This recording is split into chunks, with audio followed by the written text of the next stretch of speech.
So I am sitting here staring at my screen at 2 in the morning, and honestly, my brain is just entirely fried from trying to process what the writers of General Hospital are doing to us right now. I am tired. I am so tired, you guys. But I cannot go to sleep because I have to talk about Maxie Jones. I just have to, because what is even happening right now? What are they doing to her character? What are they doing to this friendship? If you have been following my coverage of this show for a while, I have always been a Maxie defender. I have defended her through some really questionable choices over the years.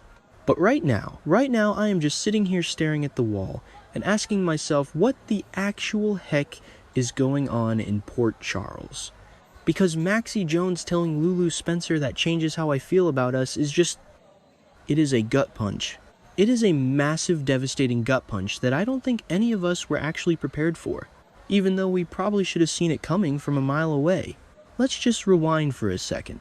Let's just take a breath and look at the actual facts of what has happened over the last few weeks and months. Maxie Jones has been through the kind of absolute soul-crushing devastation that most normal people, even people in Port Charles, where catastrophe is basically a Tuesday, could not survive. She was in a months-long coma. She lived under the long, terrifying shadow of Peter August's abuse for what felt like an eternity. And she spent nearly 7 years, 7 actual years of her life carrying the heavy, suffocating grief of a husband she truly, deeply believed had died a hero. She mourned Nathan West. She mourned him with every fiber of her being. So when Nathan miraculously walked back into her life, not a single person on this earth, and certainly not a single fan on social media, would have blamed her for running straight back into his arms. We all expected it. We all thought, okay, this is the grand reunion. This is the moment the writers give Maxie her happy ending after years of absolute misery. But she didn't do that.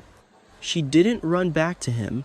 Instead, she made what has to be the most gut-wrenching, agonizing choice imaginable. She sat Nathan down. She looked him in the eye, and she told him that she loved Damian Spinelli more. She formally, explicitly closed the door on their marriage. She sent Nathan back into the world as a completely free man. And honestly, I respected that so much. I respected the writers for not just doing the easy expected thing. Maxie made a choice based on who she is now, not who she was 7 years ago. She chose the life Spinelli built with her. She chose the present over the past. And it was beautiful in a really tragic, complicated way. It was mature. It was growth. Or at least it felt like growth at the time.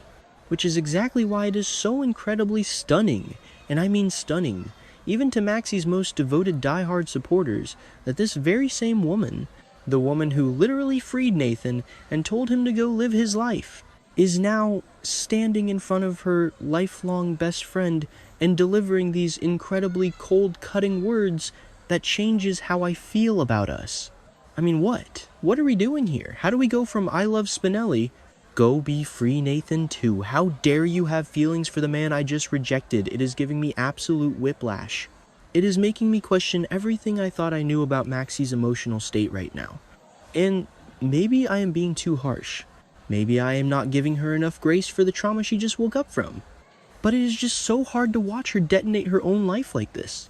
And then we have to talk about Lulu. Oh my god, Lulu Spencer!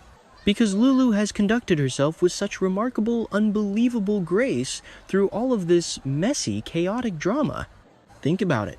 She stepped back from her own feelings the absolute second Maxie woke up from that coma. She didn't hesitate. She didn't try to stake a claim. She gave Maxie every single unobstructed opportunity to reclaim her family, to reclaim Nathan, to reclaim her life. Lulu put her own heart completely on hold, because that is what a best friend does. She did everything right. She went to Maxie directly. She went to her with total honesty before anything had even really developed physically or officially with Nathan. She laid it all out there because she respects Maxie that much.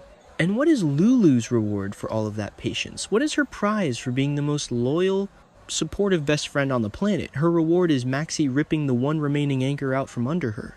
Her reward is Maxie blowing up their friendship. It is just so deeply unfair. General Hospital fans are fiercely divided right now on Twitter and message boards, and Honestly, that split makes complete sense to me. Half the fandom is screaming that Maxie is an ungrateful hypocrite, and the other half is crying that Maxie is a traumatized victim who is just lashing out because she doesn't know how to process her reality. And you know what? Both sides are kind of right. That is the infuriating beauty of this show sometimes. The pain is real, but the actions are wrong. Maxie's pain isn't manufactured. It is not fake. She came out of a coma to find a world that simply did not wait for her. Think about the psychological vertigo of that.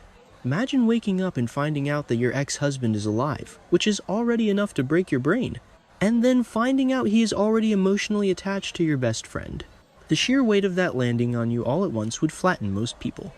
It would flatten me. I would never leave my house again. So I get it. I really truly get why she is spiraling. But being in pain doesn't automatically make you right. It doesn't give you a free pass to scorch the earth and burn down the people who love you. And right now, Maxie Jones is walking dangerously, precariously close to a line she will not be able to walk back across. We need to talk about the history here. Maxie and Lulu are not just casual acquaintances who grab coffee at Kelly's once a month. This is not a casual friendship. This is a foundational, generational bond. These two women have outlasted Faison. They have outlasted Stavros Kassadine. They survived that devastating bomb at the Floating Rib. They have survived comas, presumed deaths, kidnappings, and literally every single variety of Port Charles catastrophe imaginable. Fans have watched this friendship carry both of these women through their absolute darkest moments for years and years. So watching it fracture over a love triangle, even a love triangle, this incredibly complicated and emotionally fraught, lands so much differently than your average General Hospital blow-up. It feels like we are losing a core pillar of the show. And you know, reading between the lines, sitting here thinking about it, maybe this isn't actually about Nathan at all. Maybe I have been looking at this entirely wrong. Maxie Jones woke up from her coma to find that everything had quietly, seamlessly continued without her. Spinelli built a life. He kept things moving. Nathan built a genuine, deep connection with Lulu. The world she expected to return to, the world she thought was waiting for her to wake up and take charge again, simply doesn't exist in the shape she left it. Could it be that she isn't actually furious at Lulu for pursuing Nathan? Could it be that she is instead completely grief-stricken over realizing she no longer fits neatly into her own story? Because if that's what's really happening beneath all this fury and all this lashing out, it is genuinely heartbreaking to watch. It is tragic. She is grieving the loss of her own relevance in the lives of the people she loves most. She feels replaced. She feels like an outsider in her own family, in her own friend group. And when people feel like that, they push, they test boundaries. They blow things up just to see who will stay and fight for them. Maxie is daring Lulu to fight for her, or she is punishing Lulu for surviving without her. Either way, it is a mess. A huge, sad, messy disaster that is going to take a lot of therapy to fix. Assuming anyone in Port Charles actually goes to a real therapist instead of just talking to Kevin Collins in a hallway. But wait, it gets worse. Because we have to talk about what happened next in the timeline. We have to talk about the Dante of it all. So Lulu and Nathan, trying to be the responsible, mature adults in this situation, decide they need to go tell Dante the truth. They need to tell Dante about their feelings for each other before he hears it from someone else. Which again is the right thing to do. Dante is Lulu's ex, he is Nathan's close friend, they all share kids and history. So they march over to the PCPD, probably shaking in their boots, ready to rip the band-aid off. Lulu literally says to Nathan outside the door, "We need to tell Dante the truth." They open the door, bracing themselves for a tough conversation. And who is sitting there, Maxie?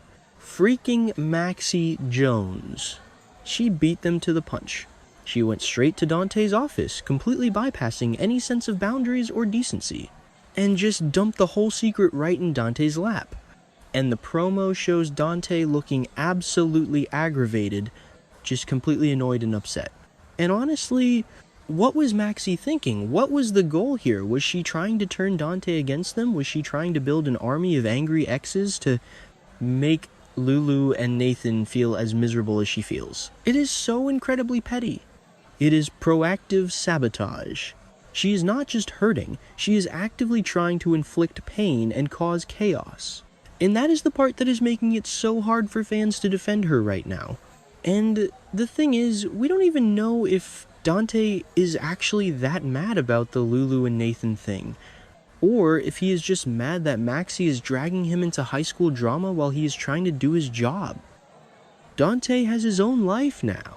He has been getting super close with Elizabeth Baldwin lately. There is a whole steamy, complicated dynamic brewing between Dante and Liz, which is a whole other mess because Rick Lansing is sniffing around Liz hoping for a brand new romantic chapter. So Dante might just be looking at Maxie like, why are you in my office screaming about my ex-wife from years ago when I am trying to figure out if I want to date a nurse and also investigate this Delilah mystery? The writers love to swerve us with these promos. Dante might just give them his blessing and tell Maxie to get a grip.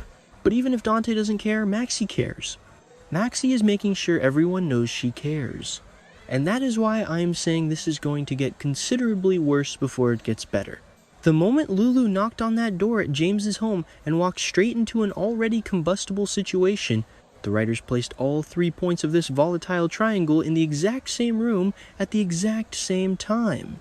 Something is going to detonate. The tension is too high. The history is too deep. You cannot put Maxie, Lulu, and Nathan in an emotional pressure cooker and not expect the lid to blow off and take half the kitchen with it. And if history is any guide, and on General Hospital, history is literally the only guide we have, the explosion will eventually force Maxie to look in the mirror. She is going to have to reckon, honestly, truly honestly, with how far she has let her anger carry her. She is going to have to look at the wreckage around her and realize what she has destroyed in the process of trying to protect her own fragile heart. She might lose Lulu forever. She might alienate Nathan to the point where they can't even co-parent peacefully. She might even push Spinelli away if she keeps acting this unhinged. She is burning her own village down just to feel the warmth of the fire, and it has to stop. I also just have to say something about the writers for a second because honestly, I go back and forth on whether I love this storyline or absolutely hate it. On one hand, it is compelling television. It gets us talking. The engagement on social media is through the roof right now because everyone has an opinion on whether Lulu is a saint or Maxie is a monster, or vice versa.